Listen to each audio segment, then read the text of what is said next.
지난번에 네, 지난번에 열왕기 강의를 부탁을 받고 열왕기 전체에 대한 강의를 이제 지난 시간에 했었고, 오늘은 열왕기서 안에서 특별히 열왕기 상부 파트에 있는 내용에 대해서 좀 같이 살펴보는 시간을 갖도록 하겠습니다. 네. 그래서 여러분, 지난번에 나눠드렸던 내용 자료 가운데 가이드맵이라는 게 있습니다. 네, 가이드맵을 참고하시면 좋을 것 같고요. 지난 시간 벌써 2주 전이라 가지고 좀 다 잊어버렸을 거라고 생각하고 그냥 간단하게 그냥 언급을 하자면, 그냥 열왕기서는 우리가 생각할 때 역사서라는 개념이 기독교 안에 있지 않습니까? 그런 분류 개념이. 그래서 우리는 역사적인 이야기라고만 생각하는데, 열왕기서를 연구한 많은 학자들은 이것을 내러티브라고 하는, 그래서 하나의 큰 이야기, 네, 기승전결과 같은, 그리고 어떤 메시지를 담아서 또 설명하고자 하는 어떤 내러티브를 읽어야 된다라고 대체로 공유하고 있습니다. 네. 이런 내러티브라는 측면에서 열왕기서를 우리가 살펴보는 게 되게 중요하더라라고 말할 수 있고요. 그리고 열왕기를 우리가 오늘은 열왕기 상을 하는 이유는, 제가 이제 성서유니온이라는 단체에서 일을 하고 있는데, 저희 성서유니온에서 펼치고 있는, 출판하고 있는 매일 성경이 이번 달과 아니 지난달과 이번 달 이렇게 열왕기 상을 묵상하고 있거든요. 그래서 열왕기 상을 저희가 살펴보는 과정이 있습니다. 근데 원래는 열왕기 상하로 나뉘어 있긴 하지만 히브리 성경은 원래 하나로 인식되고 있습니다. 그래서 열왕기 상하를 구분하는 개념은 후대의 개념이고, 원래는 하나였을 거라고 보는 것이 더 맞는데요. 하나라고 한다면은 열왕기 상 1장부터 열왕기 하 마지막까지 있는 이야기의 전체 흐름 가운데 부분에 위치한 것을 보면은 다른 것보다 더 중요한 것이, 좀 더 이렇게 배열할 때 좀 더 중요한 것을 가운데다 놓는 유대인들의 어떤 그런 문학적인 관습, 뭐 그런 경향성, 이런 것을 비춰볼 때 알 수 있는 지점이 있다라고 말할 수 있습니다.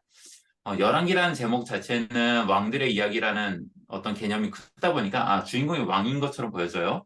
근데 열왕기서 전체의 가운데 부분은 왕들의 이야기를 주목하기보다 하나님의 말씀을 전하는 선지자들을 더 강조하는 구성을 갖고 있다라고 말할 수 있습니다.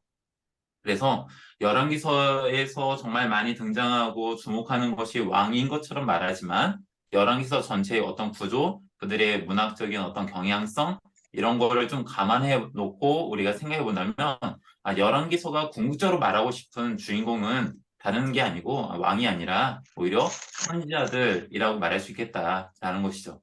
그리고 그 선지자들의 이야기를 통해서 드러나는 것은 결국 하나님의 이야기인 거죠. 네. 그래서 우리가 열왕기는 왕들이 주목받는 사람들인 건 분명하지만, 사실 곰곰이 잘 생각해보고 따져보면은 결국 하나님의 선지자들, 그리고 그 선지자를 통해서 드러난 하나님의 이야기가 더 중요한 거다라고 말할 수 있습니다.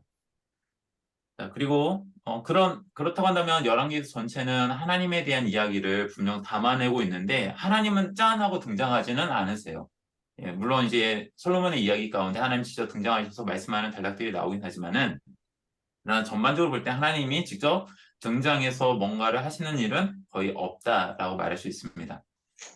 그러면 하나님은 어떻게 열왕기서에서 말씀하실까라고 한다면, 그 왕들의 이야기, 뭐 이런 이야기를 펼치고 있는 열왕기서라고 하는 이 성경 자체는 하나님이 이 모든 역사를 주관하시는 분이라는 것을 인정하고, 이 모든 것이 하나님의 이야기라는 것을 이렇게 암시하고 있는 거예요. 그래서 하나님이 직접 등장하지 않지만 하나님은 살아계시고, 그 하나님께서 왕들에게 하신 말씀들, 그러니까 선지자를 통해서 왕들에게 하신 말씀들을 통해서 하나님이 주인 되심을 말하고 있다라고 말할 수 있습니다. 그런 점에서 열왕기서는 그 당시 고대 근동이라고 하는 당시에 문학적인 어떤 보편성을 본다면은, 다른 나라에 있는, 다른 민족에 있는 그런 사람들은 자신들의 신을 나타내려면요, 신이 직접 등장하는 이야기를 통해 가지고 자신들이 믿는 신이 대단한 신이다라는 걸 말하는 신화와 같은 방식으로 자신들이 믿는 신을 묘사했다면, 열왕기서라고 하는 성경은 그 당시의 보편적인 방식과는 전혀 다르게 역사라고 하는 이야기를 통해 가지고 하나님께서 어떻게 실제로 일하시는가? 그냥 하나님 직접 등장하는 그 당시에 보편적인 방식이 아니라 새로운 역사라는 측면에서 하나님이 말씀하신다라고 말할 수 있다는 거. 그게 이제 열왕기서가 가지고 있는 하나님에 대한 좀 더 깊은 이야기라고 말할 수 있을 것 같습니다. 자, 그런 점에서 하나님 직접 등장하진 않지만 하나님은 계속해서 말씀하고 계시고 또 왕들에게 하나님이 원하시는 나라를 이렇게 만들어가기를 원하시는 바람을 수용하고 계시는 것을 우리는 알게 돼요. 그러면 하나님이 왕들에게 하신 말씀들을 통해 가지고 볼 때에 그 하나님이 원하시는 어떤 이미지, 하나님의 나라가 어떤 것인가에 대한 이미지를 우리는 좀 추정해 볼 수 있는 몇 가지 부분들이 있다라고 말할 수 있어요. 그 중에서 그런 이야기를 우리가 살펴볼 거고요. 좀 이따가. 반대로 하나님이 원하시는 그런 나라의 이미지가 분명 있는데 반면에 실제 역사 속에서 등장하는 것은 하나님이 원하지 않는 나라의 이미지가 더 많이 두드러지게 나타날 수밖에 없었던 것 같아요. 그래서 열왕기는 궁극적으로 하나님이 원하시는 하나님 나라가 무엇일까에 대해서 말은 하지만 그것을 긍정의 방식으로 말하기보다는 좀 더 부정의 방식으로 말을 하고 있다. 본이 되는 롤모델을 말하기보다는 이를 닮아서는 안 되는 그런 타산지석의 이야기로 하나님이 원하신 나라가 무엇일까를 더 많이 전하고 있다라고 말할 수 있습니다. 이 두 가지 저기 상반된 그 이미지를 잘 보여주고 있는 대표적인 사람이 누구냐라고 한다면 솔로몬이라고 할 수 있습니다. 오늘 그래서 열왕기상 앞부분에 있는 좀 많은 부분을 할당하고 있는 솔로몬의 이야기를 통해 가지고 그런 부분들이 무엇인지를 좀 같이 생각해 보도록 하겠습니다.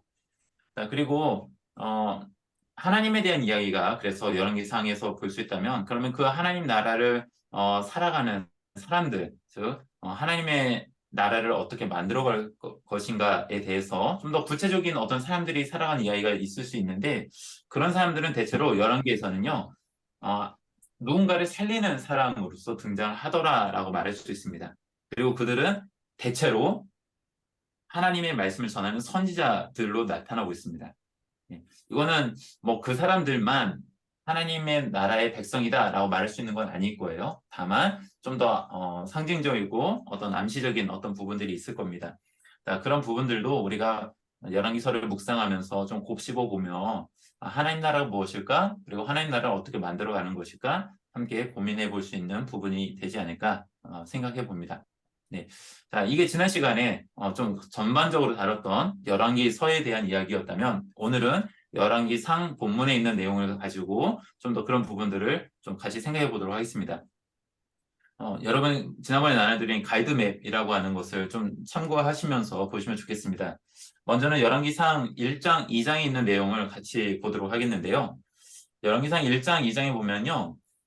다윗의 노년에 대한 이야기가 나타납니다. 그래서 다윗이 그냥 내용만 본다면 다윗이 이젠 거의 죽을 때가 됐다. 그래가지고 이제는 뭐 몸도 이렇게 추워가지고 그런 상황에 있어서 신하들이 젊은 여인을 데려다가 다윗에게 다윗을 좀 이게 도울 수 있도록 이제 붙여주는 이야기 나오죠.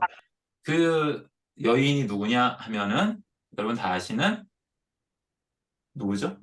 네, 다 지금 음성을 해놓으셔가지고 예, 아비삭입니다. 네, 수냄 여인 아비삭입니다. 자, 이 아비삭의 이야기가 1장 1절부터 4절까지 나와요. 그리고 나서 1장 5절부터 이어지는 이야기는 아비삭에 대한 이야기가 전혀 나타나지 않습니다.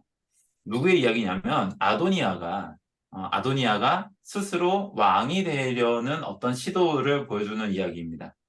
자, 아도니아는 어떻게 보면 지금 다윗의 아들들 가운데에 다음 후계자 1순위라고 볼 수 있는 것 같아요.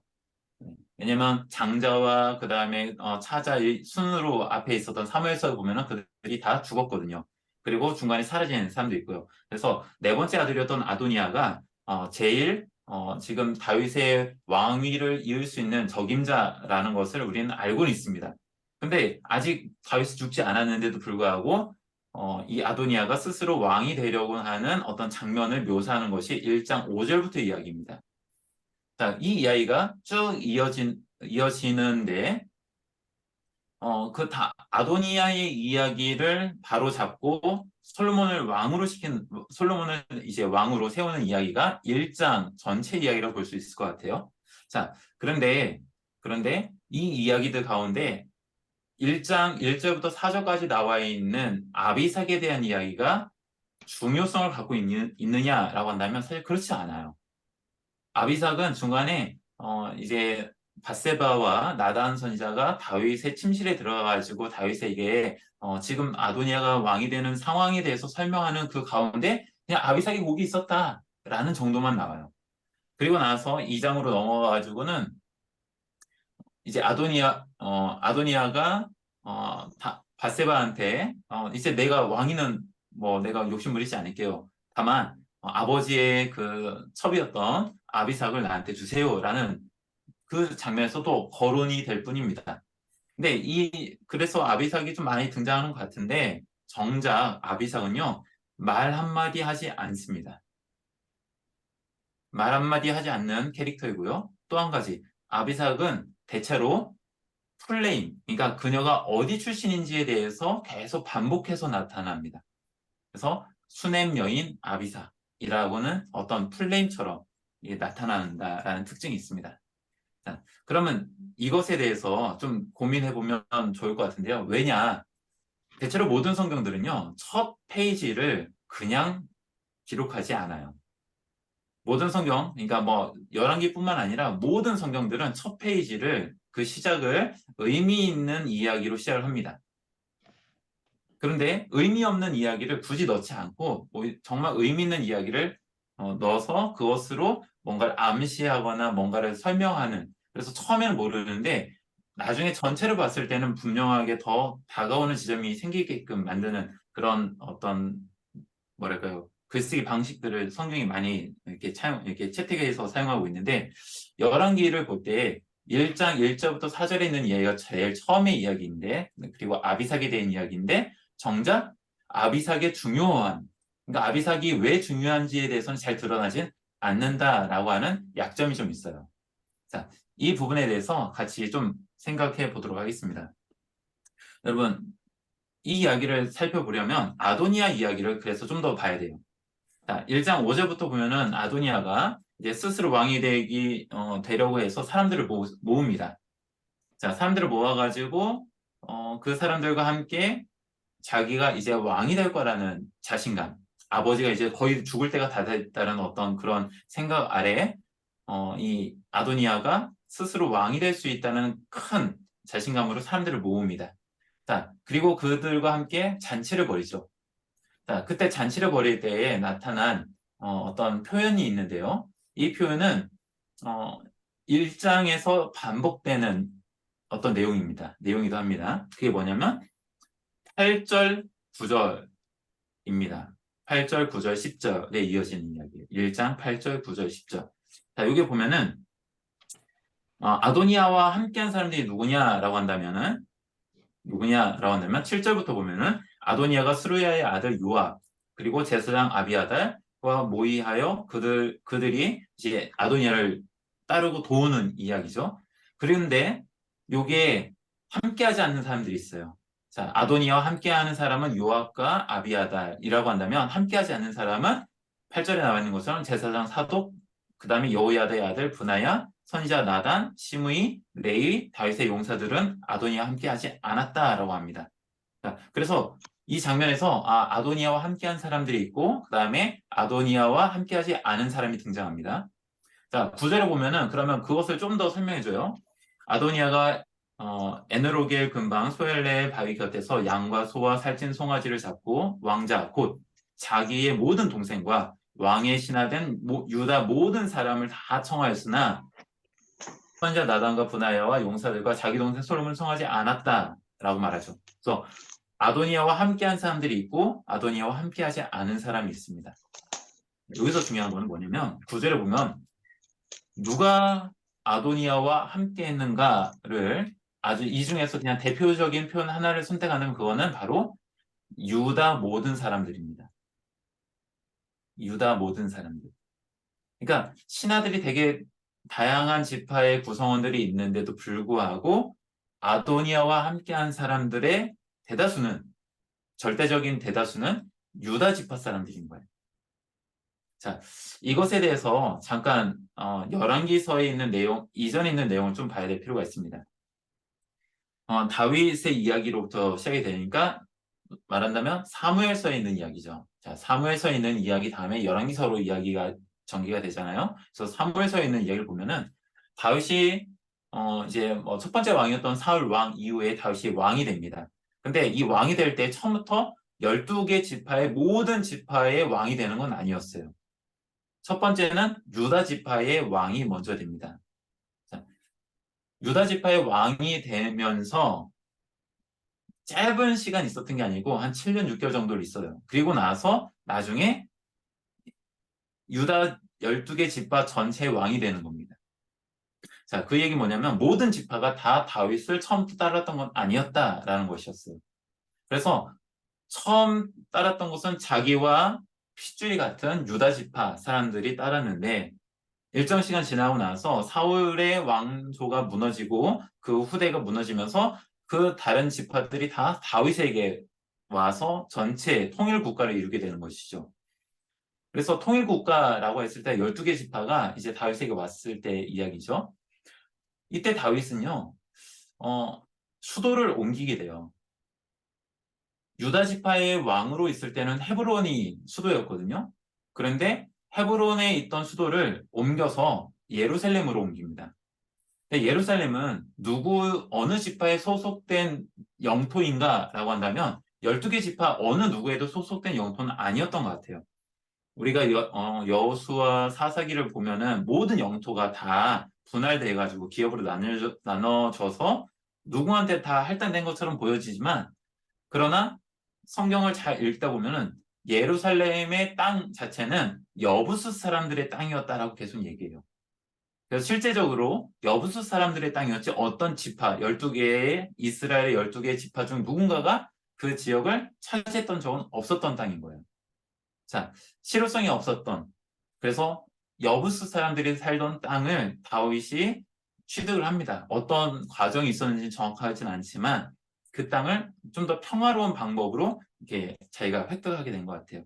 그리고 나서 그 여부수 사람들의 땅에 우리가 알고 있는 예루살렘이라고 하는 다윗성, 그 다음에 예루살렘 성으로 알려진 그것이 형성이 되는 겁니다.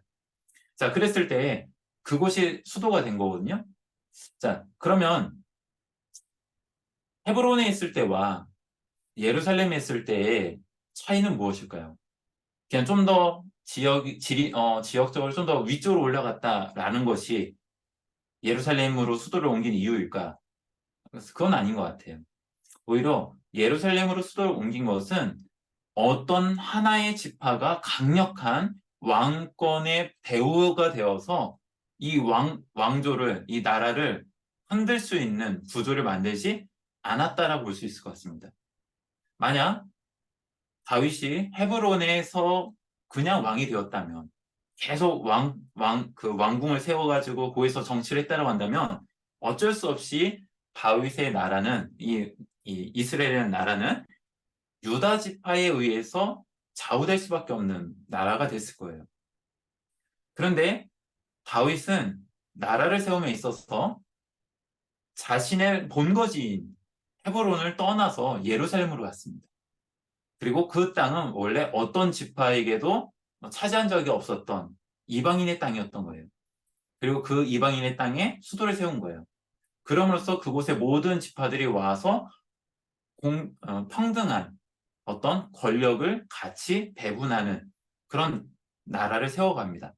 근데 다윗의 나라는요, 12개 지파, 이스라엘의 12개 지파라고 말하지만 사실 다윗의 그 장군들, 그 다음에 신하들을 보면은 이스라엘이라는 민족을 뛰어넘는 사람들일 때가 더 많아요. 이방 민족인데, 이방 사람인데, 다윗의 중요한 어떤 인재로서 사용되는 일들이 많습니다.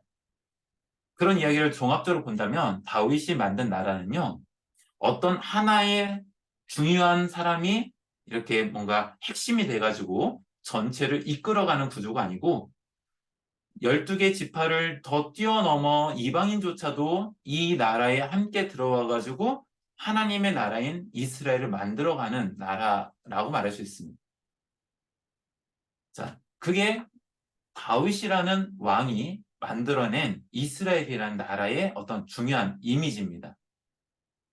자, 그런 나라가 3에서 보면은 이제 탄탄대로의 길을 걷는 거죠. 나라도 확장되고 나라도 힘이 세지고 그런 일을 겪다가 이제 다윗이 노년이 되어서 죽는 상황이 이제 앞에 닥쳤을 때의 상황을 열왕기서 1장이 보여주고 있다라고 말해야 할 것 같습니다. 자, 그 상황 속에서 아도니아가 사실은 다윗의 후대를 이을 수 있는 적임자인 것은 분명합니다. 그런데 이 아도니아는 아버지의 왕위를 이을 수 있는 적임자인 건 분명하지만 아버지 다윗의 정치적인 노선을 따르고 있는 것은 아니에요. 왜냐? 아도니아가 선택한 사람들은 유다 지파에 속한 사람들이에요. 아까 1장 9절에서 본 것처럼 유다 사람들 신하들을 핵심 멤버로 다 모았어요. 요압도 그렇고요. 그래서 아도니아가 누가 손을 잡았냐라고 한다면 유다 지파와 손을 잡았다라고 볼 수밖에 없습니다. 그럼 유다 지파와 왜 손을 잡았을까?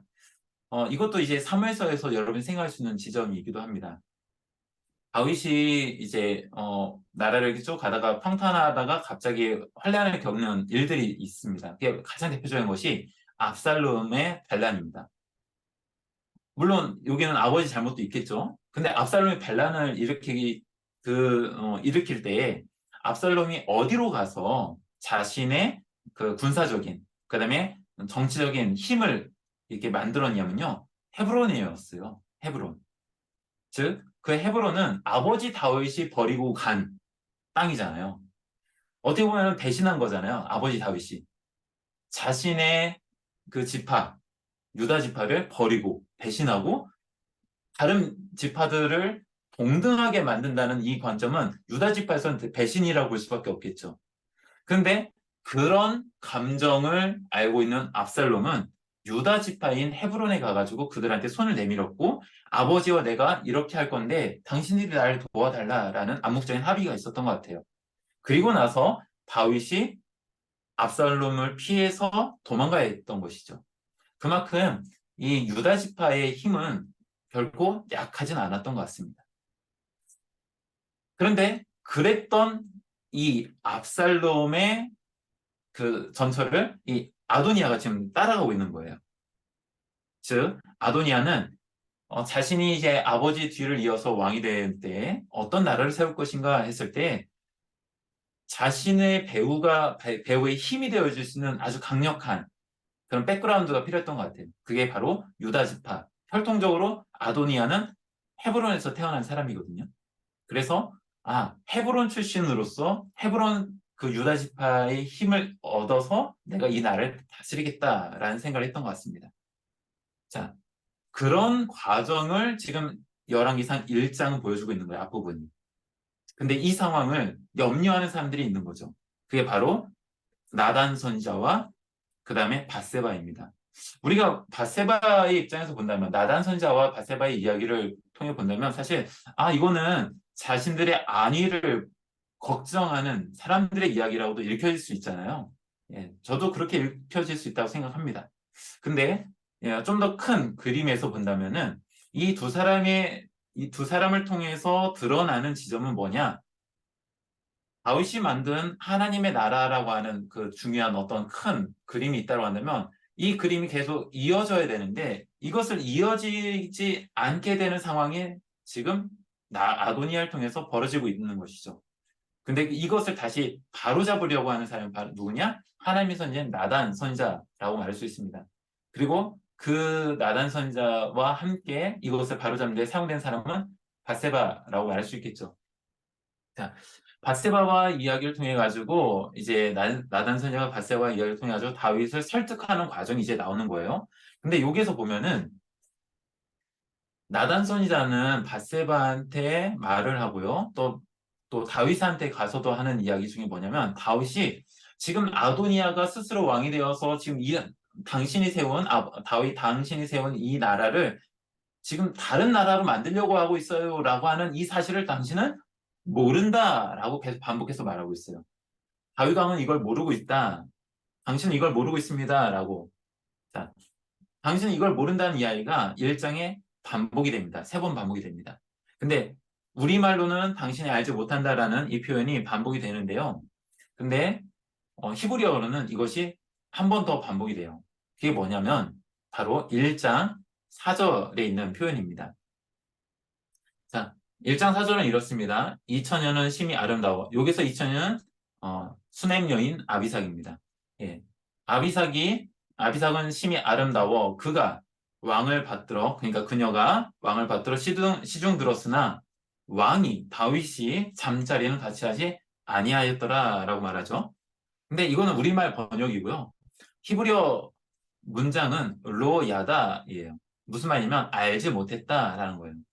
이 야다라고 하는 것은 어떤 정보나 어떤 지혜를 이해하는, 깨달은 뭐 이런 측면에서 알다라는 것도 가능한데요. 근데 사실은 본래적인 것은 성관계를 통한 아름이라는 것도 가능합니다. 그래서 잠자리를 같이 하지 않았다라고 하는 점자는 그리고 의역을 한 것이죠. 하지만 히브리어 표현은 알지 못했다입니다. 누가 알지 못했냐? 다윗이 알지 못했다. 근데 이 알지 못했다는 표현이 1장 안에서 여러 번 반복이 되고 있는 거예요. 다윗은 계속 알지 못했다라는 거. 자, 무슨 말이냐면 이것을 조금 더 다시 한번 생각해 본다면 그것이죠. 다윗이 젊은 날 하나님의 마음에 합한 사람이라고 하는 그 어떤 별명과 같은 그 인정을 받았던 것은 어떻게 보면 다윗이 만든 나라의 모습 가운데 있는 것 같아요. 어떤 한 사람에 의해서 절대적인 힘으로 세워진 나라가 아니라 수많은 사람들이 함께, 물론 그 안에는 되게 뭐 여러 가지 충돌도 있겠지만, 그러나 그 여러 사람과 함께 만들어가는, 그리고 여기는 민족이라고 하는 혈통을 뛰어넘는 이방인까지도 사실 함께하는 나라, 그런 나라를 다윗이 만들었다는 거.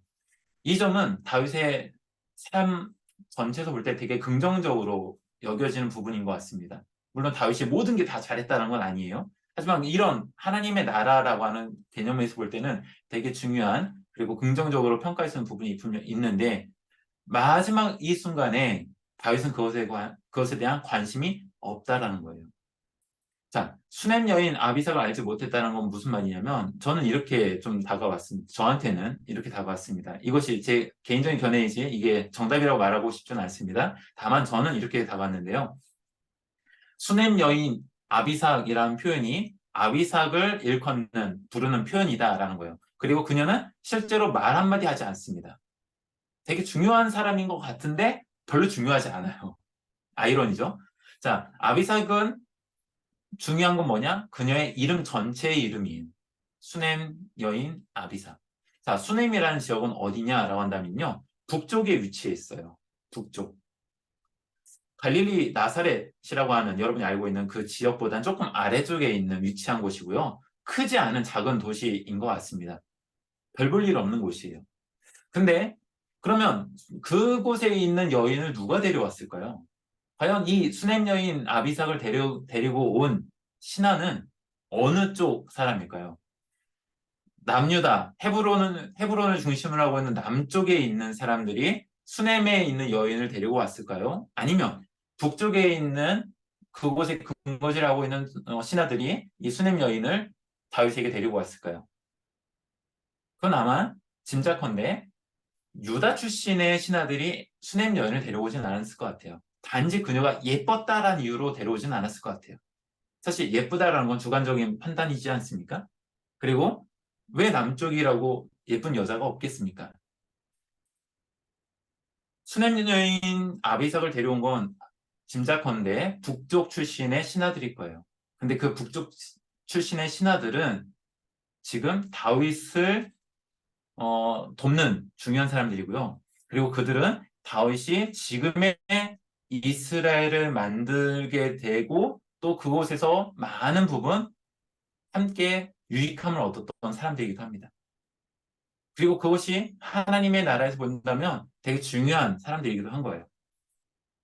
근데 그런 사람들이 데리고 온 아비삭을 지금 다윗은 관심조차 보이지 않는 거예요.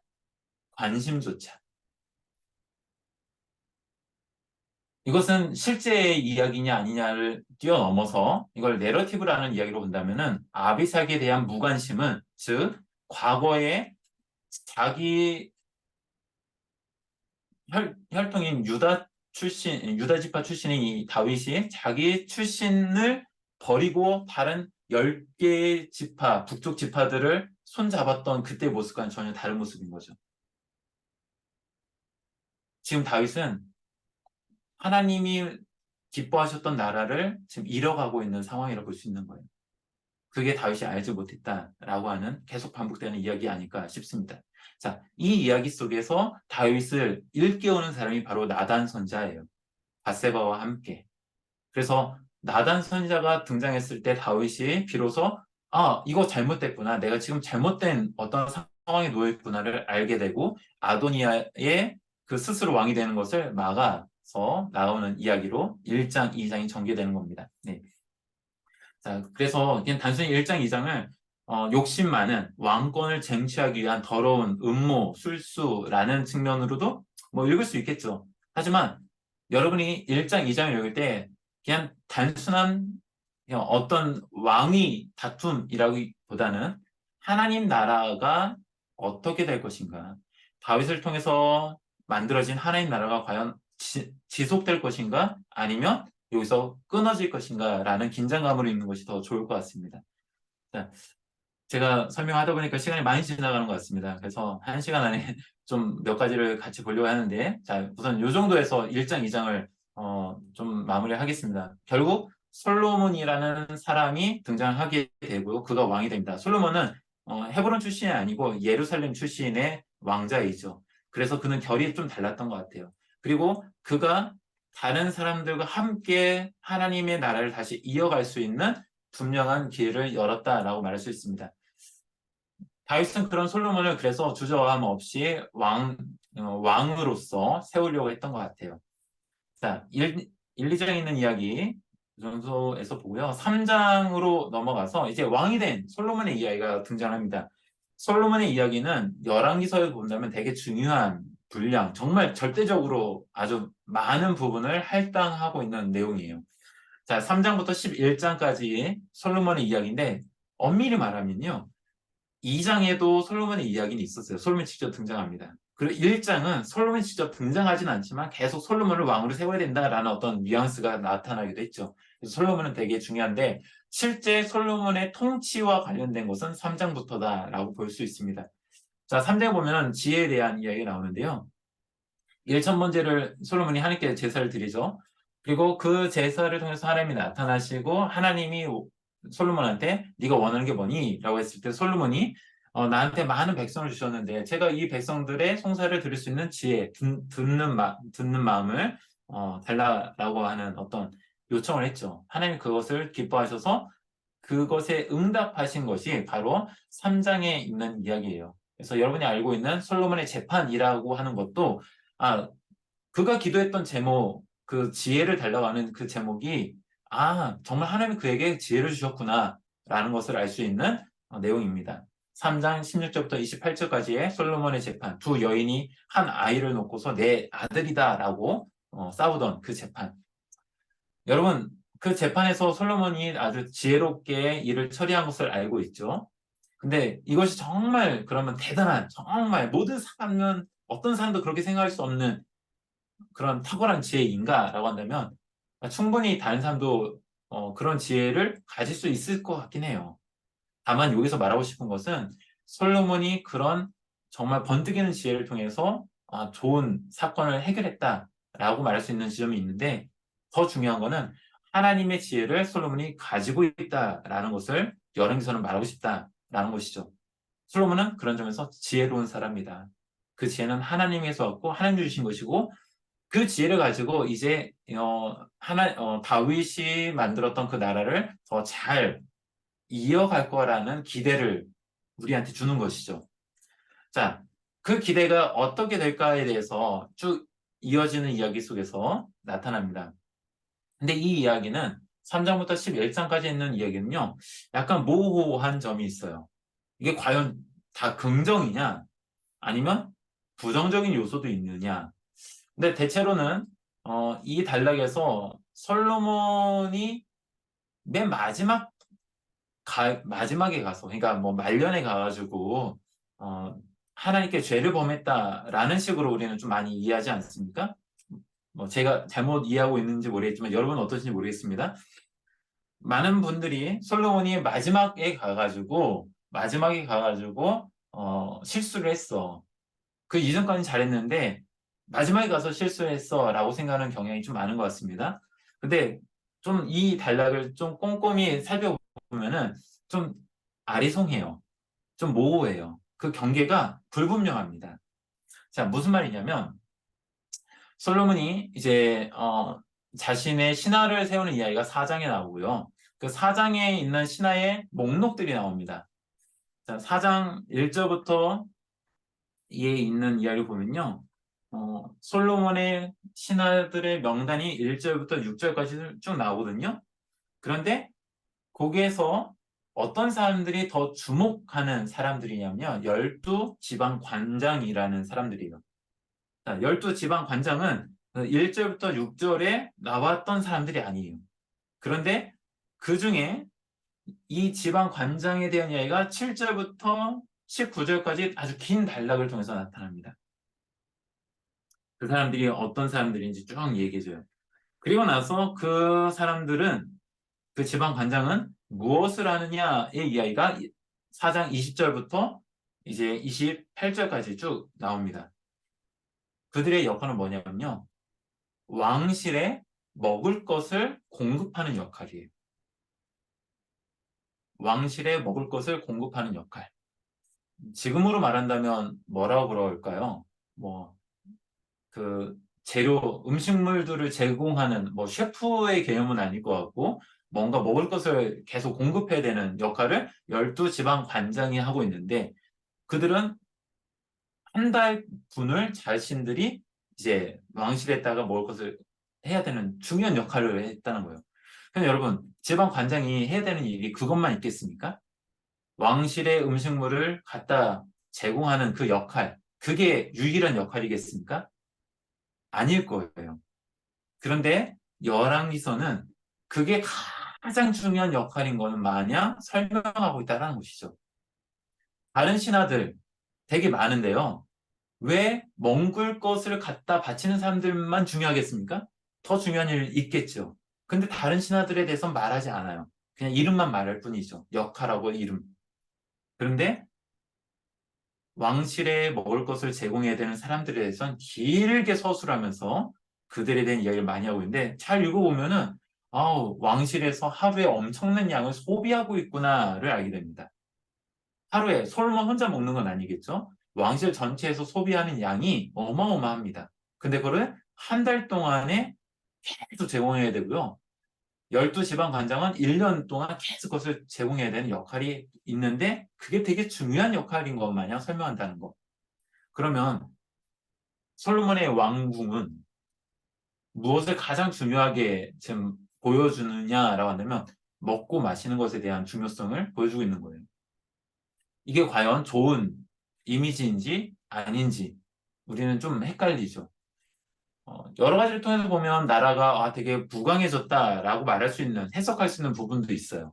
하지만 그것은 누구에게서 이것들을 가져와야 되느냐라고 한다면 마냥 긍정적으로만 볼 수만은 없는 것이죠.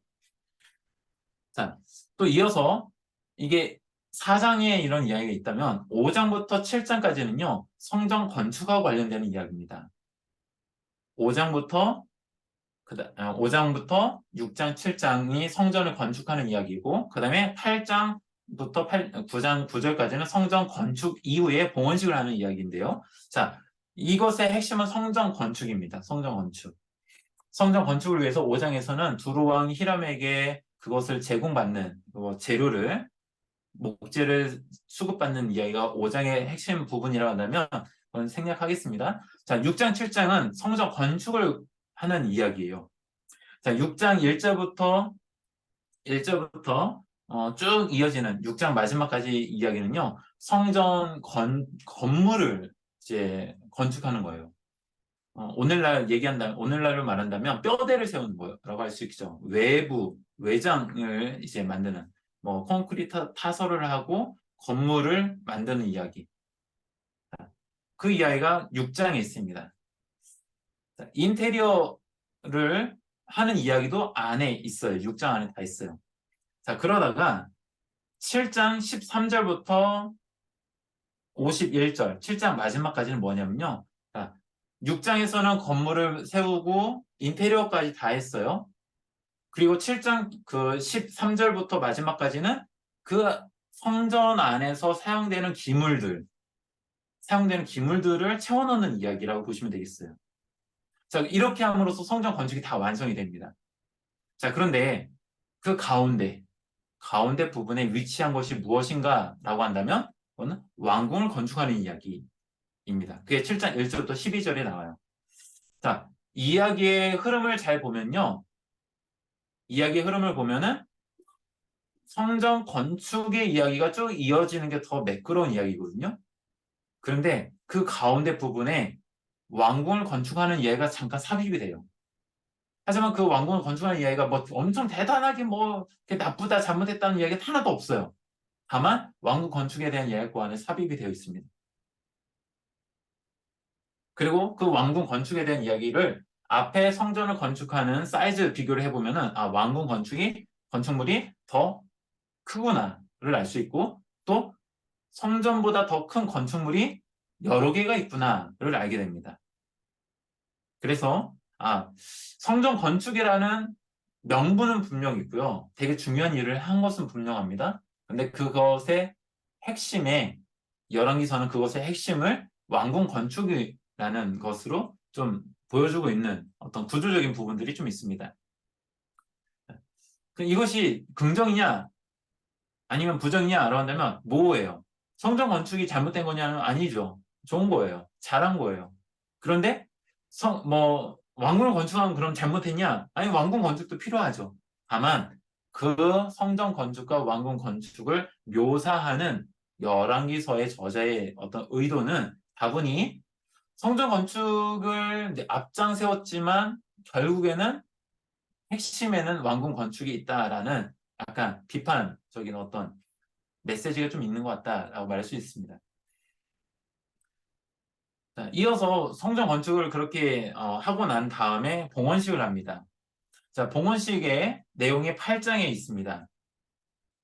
8장에 있는 봉헌식은 성전 건축을 다 끝내고서 언약궤를 성전 안에 갖다 놓는 이야기로 시작해가지고 솔로몬이 연설하고 기도하는 이야기입니다. 그리고 나서 솔로몬이 회중한테 축복하는 이야기도 있어요. 그리고 성전 봉헌식을 끝내고 또 하나님이 성전 봉헌식을 하면서 이제 마무리할 때 이스라엘 모든 백성들이 다 이곳에 와 있었는데 그들이 솔로몬 왕을 축복하는 이야기가 나옵니다. 지난 시간에 했던 하나님 나라에 대한 이미지가 분명 열왕기서에 있다라고 한다면 그건 무엇일까라고 했을 때 모든 백성들이 함께 왕과 더불어 하나님 앞에 기뻐하는 이미지라고 말할 수 있어요. 그게 바로 아까 전에 설명드렸던 다윗이라는 왕이 만들어낸 하나님의 나라의 어떤 이미지인 것이죠. 어떤 한 사람만 기뻐하는 곳이 아니라 여러 사람이 함께 기뻐할 수 있는 나라, 하나님의 나라. 이방인도 함께 와서 함께 기뻐할 수 있는 나라. 그게 다윗의 나라라고 말할 수 있고 그것을 우리는 또 하나님의 나라의 어떤 부분이라고 말할 수 있겠다라는 것이죠. 그런 부분이 이 8장 62절부터 66절 사이에 나타납니다. 백성이 왕을 기뻐하고 축복해주는 이야기. 서로가 서로를 축복해주는 이야기. 그런데 그런 긍정적인 모습이 있기 때문에 우리는 이 솔로몬 이야기 속에서 좀 잘 발견하지 못한 부분도 사실 있는 거예요.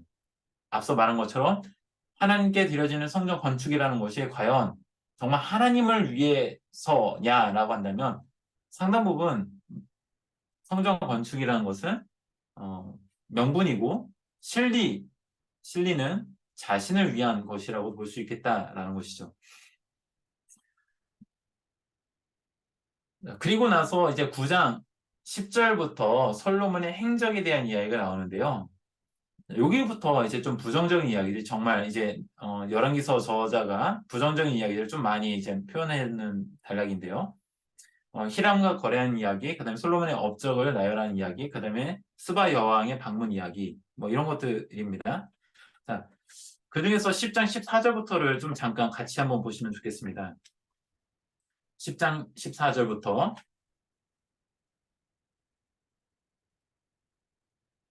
솔로몬의 세입금의 무게가 금 666달란트라고 하는 이야기가 10장 14절에 나옵니다.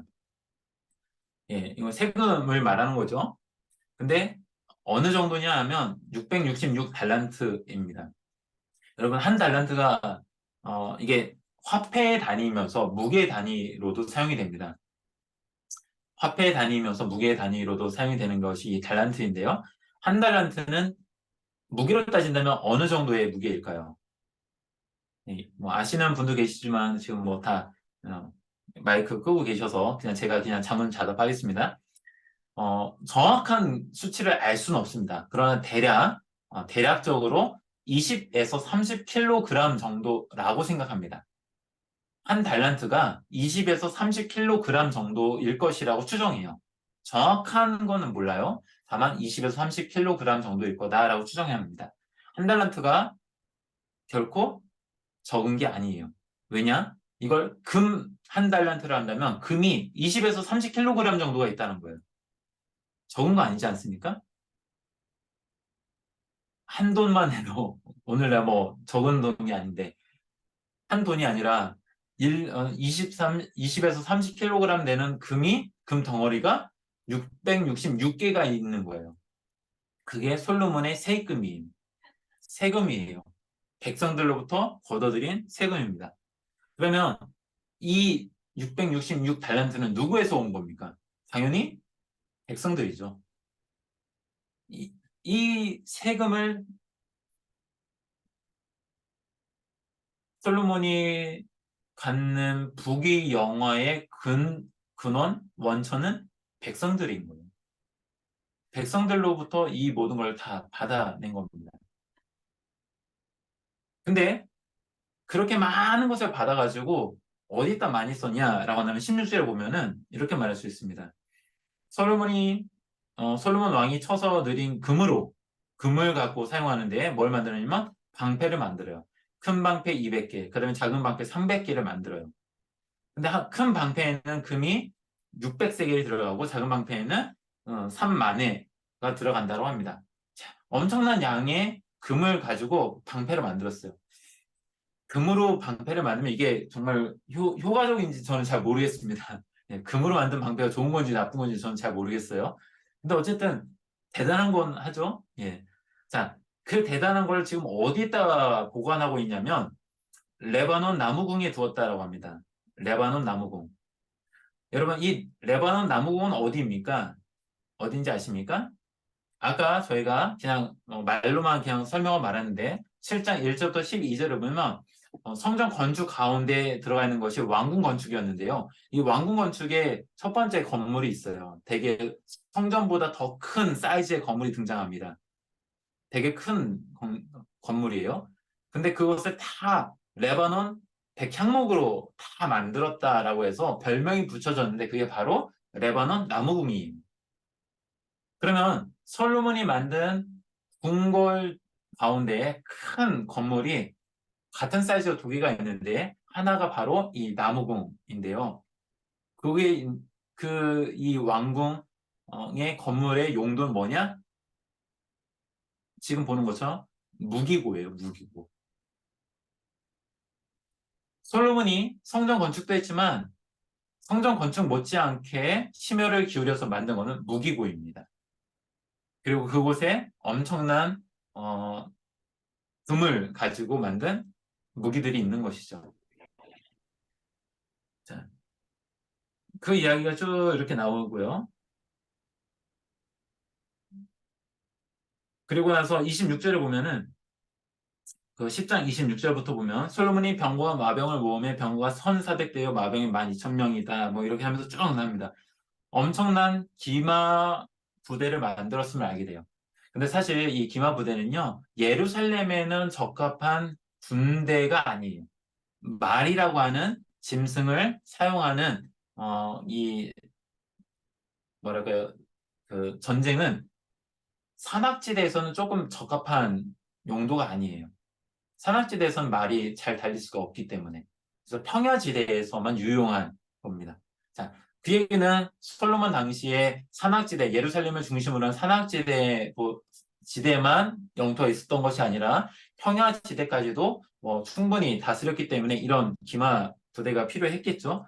자, 근데 이 기마 부대를 만들기 위해서 어디서 이런 기마 부대를 수입했냐라고 한다면 어디냐? 29절에 이렇게 말합니다. 애굽에서 들여온 병거는 한 대 은 600세겔, 말은 한 필에 150세겔이라고 했어요. 자, 애굽에서 들여온 군사 어떤 병력이라고 말할 수 있을 것 같습니다. 그리고 나서 또 이제 11장 1절부터 여러분이 잘 아시는 이방 여인들과의 결혼 문제가 이제 등장하는 것이죠. 이방 여인들과의 결혼 문제. 자, 근데 이것이 이런 수많은 여인들과의 결혼이 결국 솔로몬의 마음을 변질시켰다라고 많은 사람들은 생각합니다. 근데 여러분, 지금까지 이야기를 우리가 쭉 보면서 정말로 솔로몬의 마음을 변질시킨 것은 여인들 때문입니까? 그러니까 여인들만 솔로몬의 마음을 변질시킨 것이냐라고 말할 수 있나요? 여기에는 조금 다른 지점이 있는 거예요. 이 지점에 대해서 앞에서 말한 내용들을 살펴보면요, 이렇습니다. 솔로몬은 처음에는 하나님이 주신 나라를 잘 이끌어 갈 거라는 기대를 받은 인물이에요. 충분히 그럴 만한 지혜도 있었어요. 근데 그런 지혜가 처음에는 좋은 방향으로 흘러갑니다. 그래서 어려움에 있는 누군가를 살리는 그런 지혜로서 사용이 됩니다. 그게 바로 솔로몬의 재판이라고 알려진 창녀 두 명의 어떤 살아있는 아이 하나를 자기 아들이라고 우기는 그 어려운 문제 앞에서 그 아이도 살리고 진짜 엄마도 살리는 그런 아주 좋은 판결을 내리는 솔로몬의 이야기. 하나님이 주신 지혜를 통해서 누군가를 살리는 그런 놀라운 이야기. 그리고 그 지혜가 잘 드러났을 때는 모든 백성이 함께 기뻐하면서 함께 누리는 그런 이야기가 분명히 있어요. 그게 솔로몬 이야기 가운데 있어요. 근데 어느 순간 그 경계가 모호해지기 시작해요. 그 모호해지는 지점의 첫 번째는 무엇이냐면 솔로몬의 재물이에요. 재물. 재물이 많아지면서 솔로몬이 그 재물을 조금 다르게 변질해 갑니다. 그 재물의 또 중심은 먹고 마시는 문제예요. 분명 처음에는 함께 먹고 마시는 것이 더 중요했는데 뒤로 가면 갈수록 누구를 위해서 먹고 마시는 문제가 더 중요한 것처럼 묘사되냐면 솔로몬 자신을 위한 먹고 마시는 것이 더 중요한 거예요. 그게 바로 아까 솔로몬의 12 지방 관장들이라고 말할 수 있습니다. 사실 그들보다 더 중요한 신하들도 있을 텐데 성경은 솔로몬의 그런 모습을 더 중요하게 보여주고 있는 것이죠. 자, 여러 가지 그런 측면에서 우리가 생각해 볼 수 있는 지점들이 있습니다. 근데 이 부분에 대해서 많은 분들은요, 신명기 17장 14절부터 20절에 있는 이야기를 가져와서 설명을 하죠.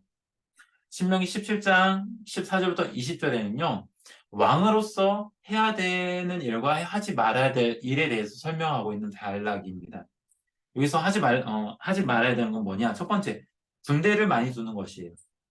자, 신명기 17장을 제가 읽어드리면 이렇습니다. 신명기 17장 16절에는 이렇게 말합니다. 그러니까 왕은 병마를 많이 두지 말 것이요. 병마를 많이 얻으려고 그 백성을 애굽으로 돌아가게 하지 말 것이니 라고 합니다. 애굽으로 가서 뭔가 군수 물자를 가져오는 문제에 대해서 여기서 말하고 있는데요. 근데 이 문제가 바로 사실 솔로몬하고 겹쳐져요. 아까 살펴본 것처럼 수많은 마병을 만들기 위해서 애굽에서 수입을 한 거거든요. 음. 그래서 많은 사람들은 이 신명기에 있는 이야기와 솔로몬의 이야기가 겹쳐진다는 것을 알게 됩니다. 자, 첫 번째가 군사력이라고 말할 수 있겠죠. 군사력을 많이 두지 말아라. 군사력을 많이 두지 말라는 것은 사실 우리가 일상적인 상식선에서 보면요. 조금 무리수일 수도 있어요. 예를 들어 뭐 우리나라가 뭐 하나님만 믿는 나라는 아니지만 하나님께서 군사를 많이 두지 말라는 이 말씀이 정말 중요하다라고 생각한다면 군대 없어야 되잖아요. 군사 무기 뭐 들여와서 안 되는 거잖아요. 하지만 우리는 하나님의 말씀을 읽으면서 동시에 그런 것에 대해서 거부하진 않아요. 왜냐? 그 군사 무기가 있음으로써 전쟁을 위해서라기보다는 그것이 있음으로써 우리가 다른 누구로부터 침략을 받지 않을 수 있다라고 하는 안전을 어느 정도 만들기 때문이라고 생각하는 것이죠. 동일하게 그렇습니다. 심지어 하나님을 정말로 하나님만 믿는 유대인들로 구성되어 있는 이스라엘. 오늘도 뉴스를 보니까 지금 이스라엘하고 팔레스타인이 전쟁 중이더라고요. 이스라엘은 군사 무기 없습니까? 그렇지 않잖아요. 하나님의 말씀인 토라를 그들은 누구보다도 더 신뢰하면서도 동시에 그들은 군사 무기를 수입하고 그들이 갖고 있는 걸 불편해하지 않아요. 그 말씀과 틀리다고 말하지 않습니다. 왜냐? 하나님을 믿는 신앙이라는 것 자체가 문자적으로 군사 무기를 많이 두지 않는 것을 말하는 것이 아니기 때문에 그렇습니다. 성경에 말하는 병마를 많이 두지 말라고 하는 것은 군사 무기를 둠으로 인해서 하나님보다 그것을 더 위에 두지 말라는 메시지로 읽어야 되는 것이 더 적합하다라고 생각하기 때문일 것입니다. 따라서 솔로몬의 이야기에서 무기가 많았기 때문에, 군대가 많았기 때문에 하나님의 말씀을 안 지켰어 라고 하는 것은 조금 잘못된 것 같아요. 오히려 군대를 많이 둠으로 인해서 그의 마음이 하나님을 의지하지 않는 상태가 된 것이 중요한 실책이라고 볼 수 있겠죠. 그래서 아까 말한 성전보다 더 큰 건물을 만들어서 군사 무기를 잔뜩 집어넣는 솔로몬의 모습은 이런 모호한 신앙의 모습을 반영하고 있다라고 말할 수 있을 것 같습니다. 자, 그리고 17절에 보면, 신명기 17장 17절에 보면은 아내를 많이 두어 그의 마음이 미혹되게 하지 말 것이며 라고 하는 단락이 나와요. 솔로몬의 이야기하고 겹치는 거죠. 수많은 아내들과 첩들을 둔 솔로몬의 이야기. 결국 그 사람들로 인해서 솔로몬의 마음이 변질됐다라고 말하잖아요. 근데 여러분, 그럼 이 사건이 솔로몬의 인생 가운데 맨 마지막에 있었던 일입니까? 아니에요. 솔로몬은 애국 공주와 일찍이 결혼했어요. 그리고 그 공주를 위해서 성전을 건축하던 그 당시에 이미 애국 공주를 위한 공간도 건설했었어요. 말년에 가가지고 솔로몬이 늦게 장가 가서 이방 여인과 결혼한 것이 아니에요. 이미 결혼했었고 또 그 여인과 그 여인을 위해서 건물도 만들었던 거예요. 단 성경은 그 배열을 조금 다르게 해서 마지막 부분에 그것을 배열했을 뿐입니다. 실제로는 솔로몬은 이미 결혼을 했었어요. 수많은 여인들과 결혼하고 했었어요. 따라서 솔로몬이 마지막에 가서 하나님을 떠난 사람이라고 말하기 좀 어렵다라고 말하는 것이 제 요지입니다. 오히려 솔로몬은 모호함 가운데 계속 있었다라는 거예요. 하나님을 잘 믿는 부분도 분명 있었는데요. 한쪽에서는 그와 반대되게 위험한 경계를 왔다 갔다 하는 일들도 정말 많았다라고 말할 수 있습니다. 그리고 또 신명기 17장 17절 하반절에는 은금을 많이 쌓지 말 것이라고 합니다. 그런데 우리가 살펴봤지만 솔로몬의 이야기에서 보면요. 어마어마한 재물을 솔로몬은 축적합니다. 근데 그 재물이 어디서 왔냐라고 한다면 그거는 세금이에요. 솔로몬 당시에 있었던 백성들이 고열을 짜내어서 바친 세금입니다. 이 지점을 잘 알 수 있는 것이 이제 솔로몬의 이야기가 11장 뒤에서 보면은 이제 그 솔로몬을 대적한 사람들의 이야기가 나오거든요. 그리고 나서 그 중에 여로보암이 하나 있죠. 그 이야기가 이제 솔로몬 죽음 이후에 르호보암, 솔로몬의 아들 르호보암이 왕이 되었을 때 여로보암을 앞장 세운 10개의 북쪽 지파들이 와서 하는 이야기 그거잖아요. 당신의 아버지 솔로몬이 너무 우리한테 세금도 많이 뺏어가고 세금도 많이 바치게 했고 노동력도 너무 착취를 많이 했습니다. 우리한테 세금도 조금 줄여주고 노동력도 조금 줄여준다면 우리가 당신을 잘 섬기겠습니다. 라는 이야기를 하잖아요.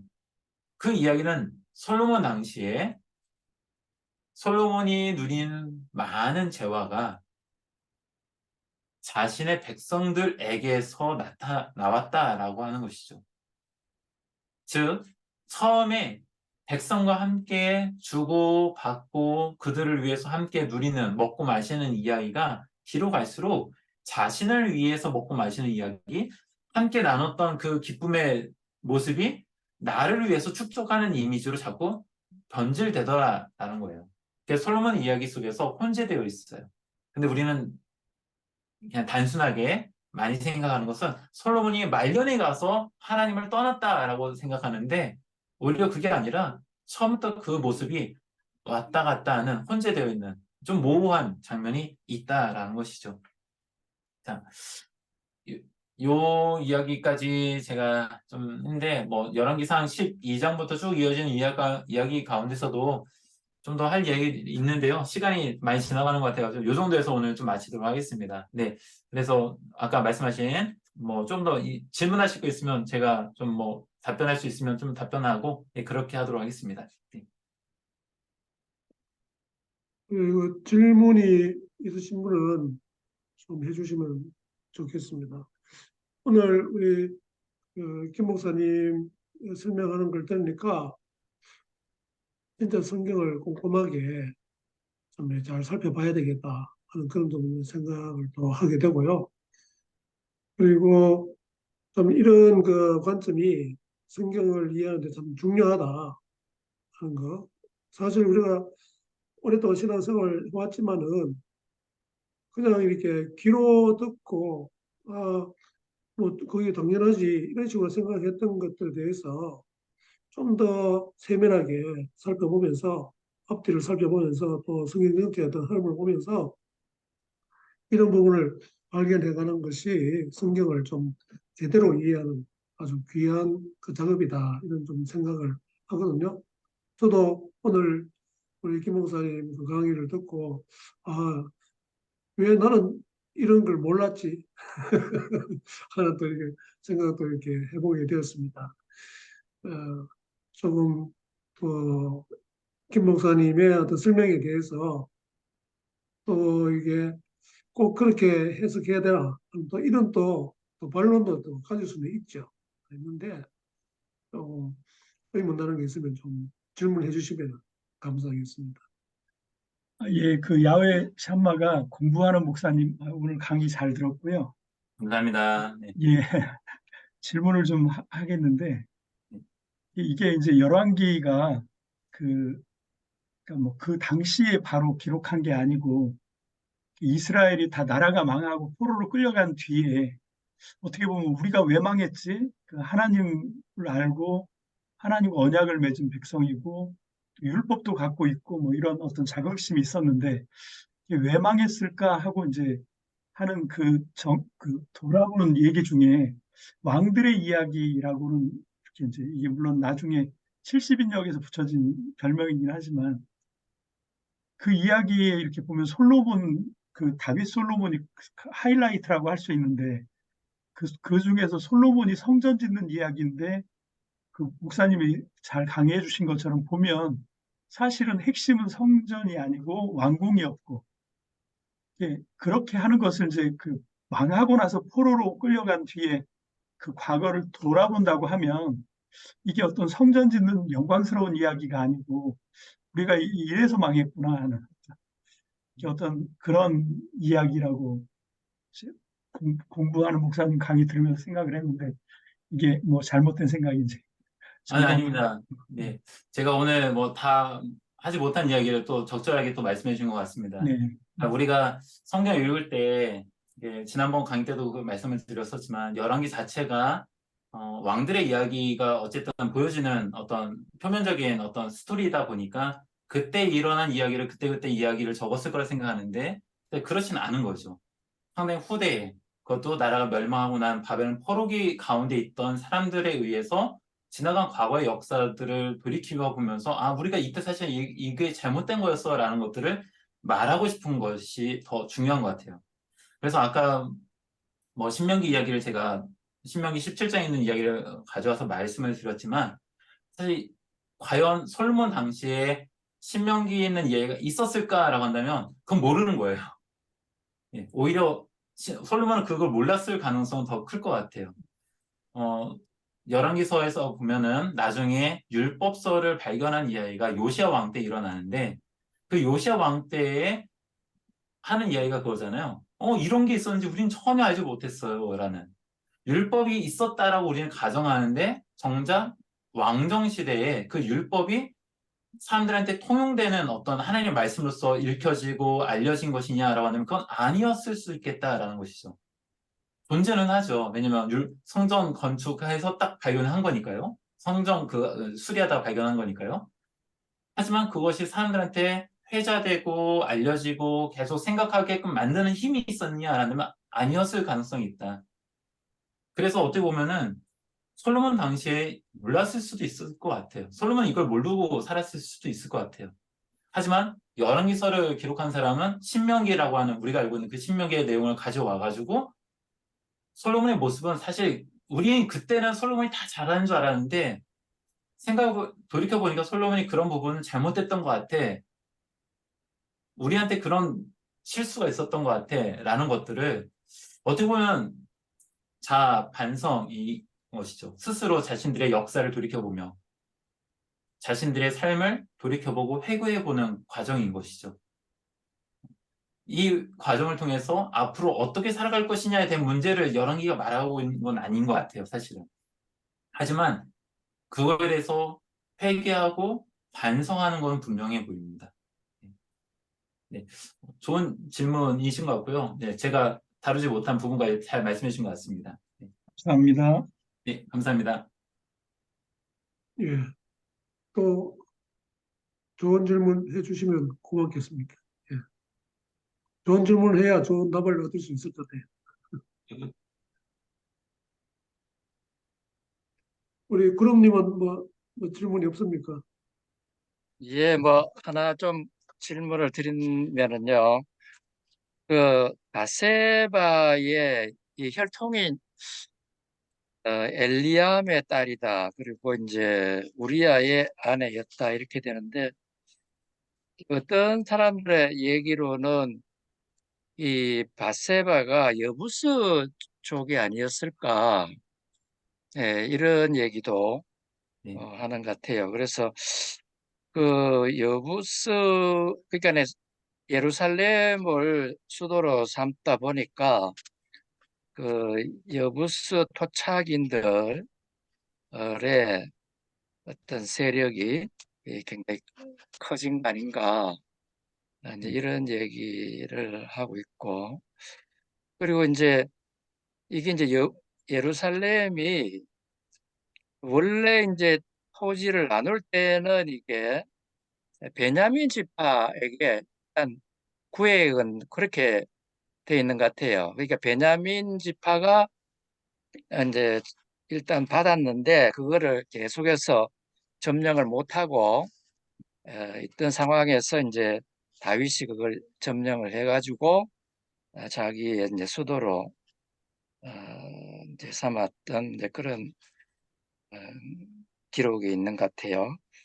네, 그래서 이제 이 나단이 어떻게 해서 이제 이 바세바와 한편이 돼서 이렇게 이제 왕통이 이제 솔로몬으로 넘어가게 했는가? 이 모든 정황을 보면은 이거는 어쨌든 예, 뭐 하여간 이 관통에 의해서 얻게 된 그런 혈통인데 그쪽으로 넘어가고 거기에 비한다면은 아도니아는 에, 그 훨씬 혈통적으로 본다면은 그 어머니가 바스바보다는 더 정통에 가까운 그런 이제 쪽인데 어, 물론 이제 사후적으로 솔로몬이 뭐 지혜가 뭐 뛰어났다든가 이런 거는 있지만 나중에 이제 예, 신앙적으로 흐려지면서 아들 대에 가서 이 분단되는 그런 계기를 마련해 준 걸로 보면은 과연 이게 솔로몬으로 넘어간 게 이게 정말 그 잘 된 건가? 근데 이런 이제 의문도 좀 가져볼 수가 있는 것 같아요. 보통은 네, 뭐 다윗과 솔로몬 이게 참 전성기다고 하긴 하지만 분단의 씨앗이 사실은 솔로몬에 있는 게 아닌가? 그렇게 애를 잘못 가르쳐 가지고 그렇게 엉뚱한 짓을 아들이 하도록 어? 그 가혹하게 세금을 물린다는 게 이거는 뭐 상상을 못하는 짓을 하게 만든 게 아닌가 뭐 이런 생각을 해봤습니다. 예. 네, 감사합니다. 네. 우선은 저도 지금 말씀하신 것 가운데 조금 뭐 답변 아닌 답변을 하자면 바세바가 여부수 족속 출신이다라고 하는 건 제가 잘 모르겠고요. 오히려 뭐 여기 계신 분들의 좀 약간 레벨이 좀 다르신 것 같아가지고 제가 좀 설명을 드리자면 어, 바세바가 우리아의 아내이잖아요. 근데 우리아는 햇사람이라고 보통 이야기를 하죠. 예, 성경에서 햇사람이라는 것은 세계사에서는 히타이트 민족을 말하는 건데요. 히타이트 민족이 되게 강력한 민족이었잖아요. 철기 문화를 갖고 있었던. 근데 히타이트가 어느 날 갑자기 그냥 역사 속에서 사라진 것을 보고 세계사를 들은 분들은 이게 아이러니로 보잖아요. 어떤 강력한 힘에 의해서 히타이트가 무너진 것으로 보여집니다. 뭔지는 모르겠어요. 하지만 그 히타이트 민족, 나라는 없어졌어도 민족의 사람들은 어딘가 흩어진 것이죠. 자, 그 사람들 중에 하나가 성경 이야기에서 본다면은 우리아가 되는 것 같아요. 우리아는 그래서 용병이고요. 그런 점에서 어느 한쪽에서는 이 바세바라는 그 여인은 그 우리아의 아내인 것으로 볼 때에 해적서일 가능성에 대해서도 추정을 하는 것 같습니다. 그리고 그 바세바의 이름 안에는 우리는 뭐 약속의 딸 뭐 이렇게 생각하지만 여기 히브리 말고 그 다른 민족이라고 한다면 이거는 다른 민족의 신의 이름을 포함시키고 있는 것으로 보여져요. 그래서 바세바라는 여인 자체는 유대인은 분명 아니다라는 것이 거의 확실합니다. 이 지점이 아까 제가 말씀드렸던 다윗이 나라를 만듦에 있어서 이스라엘이라는 12개의 지파를 넘어서서 다른 민족까지도 수용한 역사 가운데 포함이 되는 거고요. 그리고 여부수 사람들에 대한 이야기도 마찬가지입니다. 여부수 사람들의 그곳을 이제 다윗이 전쟁을 해서 정복했는지는 잘 모르겠어요. 그거에 대해서 그렇게 말하고 있지는 않은데요. 오히려 평화적인 방식으로 그곳을 차지한 것 같다라고 보는 견해가 더 우세한 것 같습니다. 가장 대표적인 것이 예루살렘, 그러니까 다윗성이라고 처음에 시작이 됐지만 그 이전에는 나타나지 않았던 새로운 그룹이 등장하는데 그게 바로 이 사독입니다. 사독 제사장. 그래서 엽수 제사장이 아마 사독이 아니었을까라는 추정도 학계에서는 하고 있어요. 네, 그게 맞는지 아닌지는 저는 잘 모르겠습니다. 다만 사독이라는 사람은 앞에서는 권위 있던 어떤 혈통에서 나타나는 사람은 아니거든요. 어떻게 보면 제사장 가문에서 되게 혈통 있고 권위 있는 것은 아론 제사장 가문이잖아요. 그리고 그것이 사무엘서에서는 엘리 제사장 가문이었잖아요. 근데 엘리 제사장의 가문이 좀 이렇게 무너지면서 새롭게 등장한 것이 사독이었는데 그 사독이 출처가 불분명하다라는 것이 있는 것이죠. 그런 점으로 볼 때 새로운 외부 세력이 다윗 안에서 되게 중용되었고 그 중용됨으로 인해서 새로운 공동체가 형성되었다라고 볼 수밖에 없는 것 같습니다. 그런 점에서 볼 때 다윗의 나라가 상당히 오늘날 우리가 생각할 때 이스라엘은 되게 민족적, 이게 혈통적인 것으로만 생각하는 것 같은데 상당히 되게 유연하게 혈통을 뛰어넘기도 하더라. 단 성경에서는 처음에는 이방인이었음에도 불구하고 그 이방인을 유대인으로 흡수하는 과정을 되게 많이 보여줘요. 가장 대표적인 게 갈렙도 그런 사람 중에 하나인 것이죠. 그래서 하나님 나라가 무엇일까라고 한다면 그냥 혈통적인 대대로 이어지는 뭔가 보장되어 있는 것으로 생각하기보다 오히려 외부 세계에 더 널려 있는 것이 하나님 나라가 아닐까라는 생각을 저는 그래서 하게 되는 것 같습니다. 네. 자, 그런 점에서 좀 같이 연결해 봐도 될 것 같고요. 그리고 뭐 솔로몬에 대한 이야기 하셨는데 저도 그거는 알 수는 없는 것 같습니다. 왜 하나님이 솔로몬을 사용하셔서 솔로몬을 왕으로 하게 했는지. 아무래도 우리가 보고 있는 성경은 과거의 시점에서 지나간 역사를 회고한다는 점에서 볼 때 왜 그럴까에 대한 신학적인 질문을 던지고 또 그것에 대한 말을 하는데 가정은 있을 수 없는 것 같아요. 만약 그때 그렇게 하지 않았다고 한다면 이럴 것이다라는 가정 자체는 사실 성립이 안 되는 거죠. 왜냐하면 그 역사 자체는 이미 결과론적으로 이미 지내온 과정이 있는 거잖아요. 그러니까 이건 바꿀 수 없는 것 같아요. 그래서 솔로몬이라는 인물을 어떻게 해석할 것이냐의 문제에 있어서 열왕기는 조금 부정적인 면을 보여주고 있어요. 근데 다윗과 솔로몬을 어, 중심으로 되게 긍정적으로 묘사하고 있는 성경은 열왕기가 아니라 역대기예요.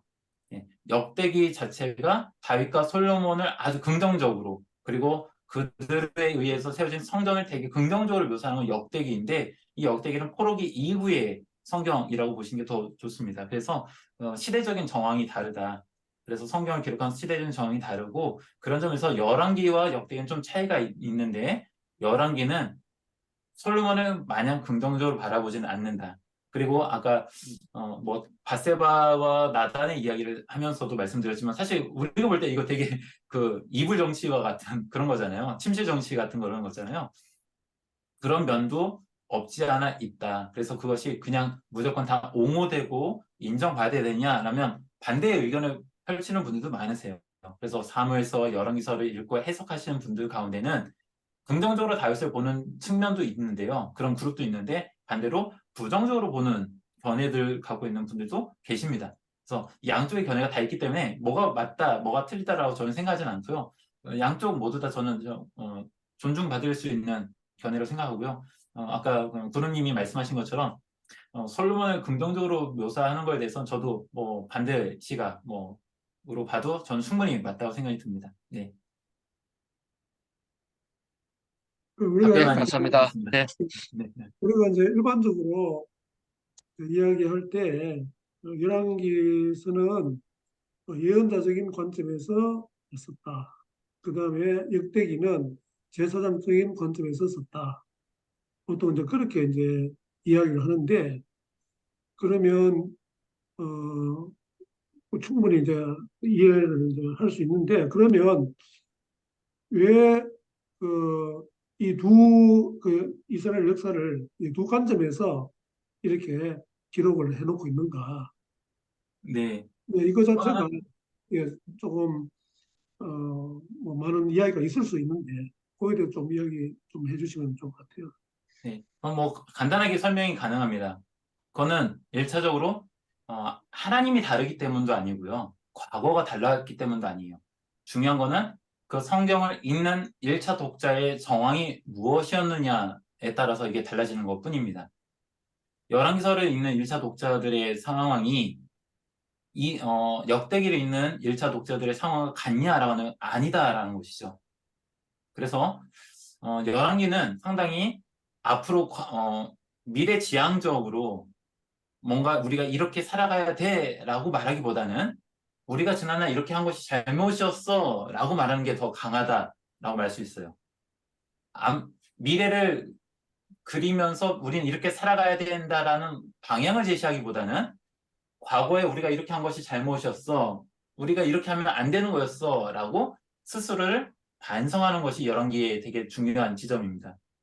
그게 포로기 시대에 있었던 신학적인 성찰인 것이죠. 과거를 통해서 하나님이 왜 우리를 버리셨는가? 왜 우리가 이런 상황에 놓여져 있어야만 하는가에 대한 신학적인 반성이라고 볼 수 있는 지점인 거고요. 반대로 역대기는 동일한 소재를 사용하고는 있지만 좀 다르게 해석을 하는 건데 그 해석의 가장 핵심은 이미 포로기를 마치고 예루살렘 이게 팔레스타인으로 돌아온 포로 이후의 새로운 공동체이죠. 귀한 공동체인 거죠. 우리가 성경에서 보면 에스라, 느헤미야에서 나오는 그 사람들이라 말할 수 있을 것 같습니다. 근데 이 사람들한테는 새로운 성전을 건축하고 또 그 성전을 통해서 새로운 공동체, 미래를 그려와야 되는 상황인데 지도자가 없는 상황이었어요. 어떤 지도자가 우리를 이끌어 갈 것이냐는 문제가 핵심적인 신학적인 질문이었다라고 말할 수 있습니다. 그 가운데에 롤 모델로 삼을 누군가가 필요했던 것이고 그 롤 모델로 삼았던 것이 바로 다윗과 솔로몬인 것이죠. 성전을 건축하고 성전 안에서 이루어가는 성전 중심의 시스템을 만든 사람으로서 다윗을 그래서 역대기가 말하고 있는 것이고요. 그래서 열왕기와 역대가 왜 다르냐? 소재는 동일한데 불구하고 왜 다르냐라고 한다면 그 각권의 성경의 1차 독자의 정황이 다르기 때문이라고 말할 수 있고 그 정황은 시대적으로 볼 때 포로기에서 앞으로 미래를 청사진을 그릴 때가 아니고 지난날의 과거, 지금 우리가 왜 이렇게 됐을까에 대한 심각한 반성을 하는 측면이 열왕기는 강하다라고 한다면 역대기는 반대로 우리 새로운 삶을 시작해야 되는 이 상황 속에서 우리는 앞으로 어떻게 살아가야 될까? 라는 질문 앞에 어떤 공동체를 만들기 위해서 어떤 지도자가 필요할까라는 것이 그들한테는 되게 중요한 현안이었고 그 대답으로서 다윗과 솔로몬을 좀 보여주고 있다라고 말할 수 있는 거죠. 그래서 열왕기는 솔로몬에 대해서 다윗 솔로몬에 대해서 부정적인 것도 말하거든요. 근데 역대기는 부정적인 이야기 하나도 하지 않아요. 예, 그래서 좀 차이가 있는 것입니다. 근데 이것이 그러면 뭐는 맞고 뭐는 틀리냐라는 관점으로 여러분 이해하시면 안 될 것 같아요. 이거는 구약에서는 열왕기와 역대기가 그렇다고 한다면 신약에서는 복음서가 그런 맥락이 있어요. 복음서마다 네 권의 복음서가 있는데 이 복음서들이 차이가 있잖아요. 사실 다 예수님의 말씀들과 행적들이라는 공통적인 소재는 동일한데 분명한 신학적인 차이가 있거든요. 신학적인 차이가 왜 있냐라고 하면 예수님이 달라서가 아니에요. 그 예수 그리스도를 믿는 신앙의 공동체가 서로 다른 정황 속에 있기 때문이라고 말할 수 있는 것입니다.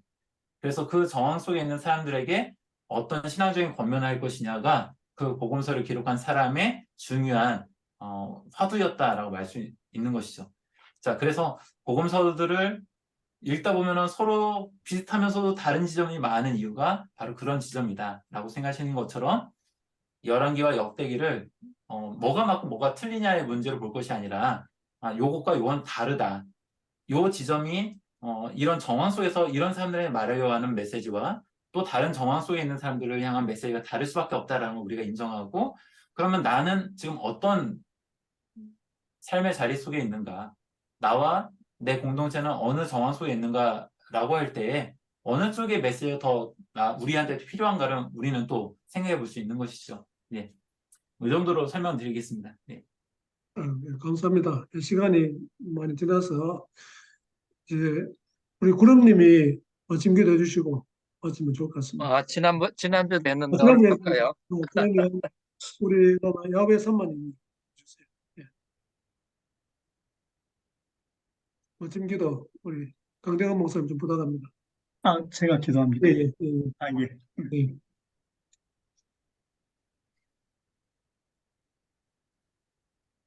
하나님의 귀한 은혜로 우리가 지금 이곳에 살고 있습니다. 하지만 하나님, 우리에게는 길이 필요합니다. 주님, 이 제자 공동체 모임을 통해서 또 귀한 강의를 통해서 우리가 이 시대 속에 어떤 길을 찾아가야 할지, 또 그 길이 하나님이 인정하시는 길인지, 하나님, 우리는 또 묻고 또 물을 수밖에 없습니다. 하나님, 계속 묻고 물을 때 하나님께서 응답하실 거라는 믿음을 가지고 하나님, 우리가 계속 질문하며 물으며 궁리하며 찾아갈 수 있도록 주님 우리에게 지혜를 더하여 주옵소서. 하나님께서 솔로몬에게 주신 지혜가 듣는 지혜라고 말씀하셨습니다. 오늘도 하나님 우리가 귀를 넓게 열고 하나님의 음성을 들을 때 우리의 좁은 소견으로 판단하지 않게 하시고 하나님의 뜻 안에 온전히 맡길 수 있는 하나님 그런 주님의 마음도 필요합니다.